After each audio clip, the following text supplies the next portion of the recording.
Aloha, frikis de andar por casa.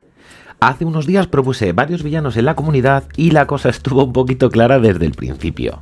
Hoy os traigo a 3 pesos pesados de Marvel que eran tan absurdamente peligrosos que el guión tuvo que meterles mano para que los héroes tuvieran al menos una oportunidad real de sobrevivir.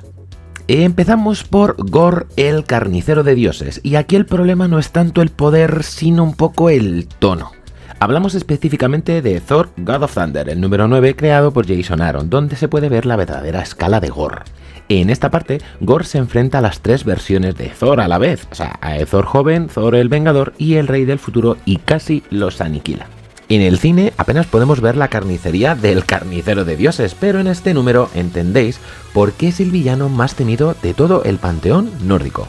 Es un cómic bastante oscuro, es cruel y es profundamente trágico, donde Gorr no mata a dioses porque sí, sino que los hace sentir significantes porque en un momento él rezó cuando su mundo se estaba muriendo y nadie le respondió. También hablamos de la espada, de su necroespada. En los cómics no es solamente una espada molona, ¿vale? La espada no es solamente oscuridad viva, sino que la espada tiene una conciencia propia y corrompe al propio Gorr.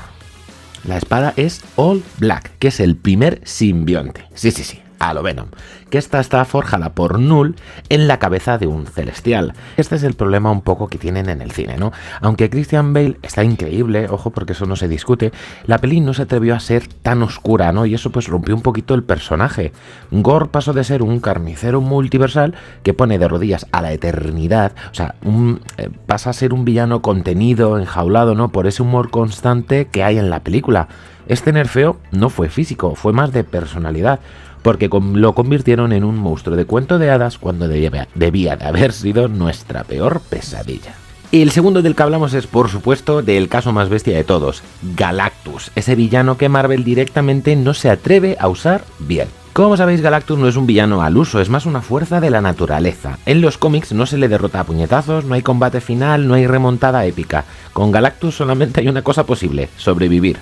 En la etapa de Fantastic Four número 49, que es esta etapa legendaria de Stan Lee y Jack Kirby, se ve muy claro, los héroes no le ganan con un clímax de golpes, le ganan con una amenaza existencial usando un poco el Nulificador Supremo, un arma que la Antorcha Humana roba en la cueva de Galactus, bueno, en la guarida de Galactus, y es cuando te das cuenta que en ese cómic descubres que Galactus es más una fuerza del destino que un personaje al que puedas vencer aunque tenga un CGI brillante. Pero claro, en el cine, ¿cómo puedes filmar, cómo puedes grabar algo así? Por eso, pues o lo convirtieron en una nube, como pasó en la película del 2007, que es un poco una amenaza ya abstracta, o se nerfea. Y claro, ¿cómo lo nerfeas tanto? Pues es que realmente su escala rompe cualquier formato de película tradicional.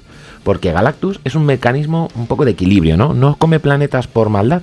Es una necesidad biológica para que el universo no colapse. Y en el cine suele ser simplemente pues un monstruo con hambre. Entonces le hacen un nerfeo como intelectual. Y ahora hablamos quizá del villano más famoso o casi más famoso que se ha visto sobre todo en el universo cinematográfico de Marvel. Thanos.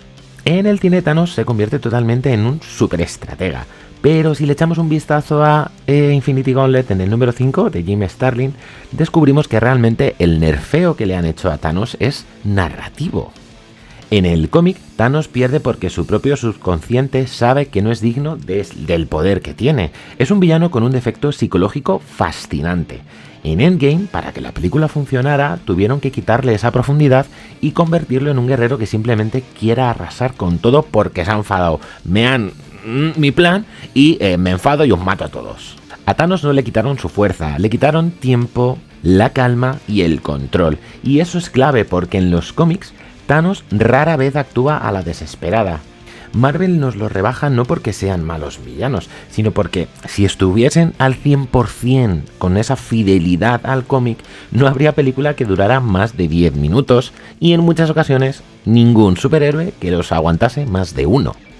Así que ya lo sabes, friki de andar por casa, el cine siempre tiende a nerfear a los malos para que los buenos brillen un poquito más. Y recuerda que si te gusta este tipo de contenido, dale a like, suscríbete y déjame en comentarios qué villano crees que ha sufrido más estos nerfeos. Nosotros nos vemos en el próximo nivel. Adiós.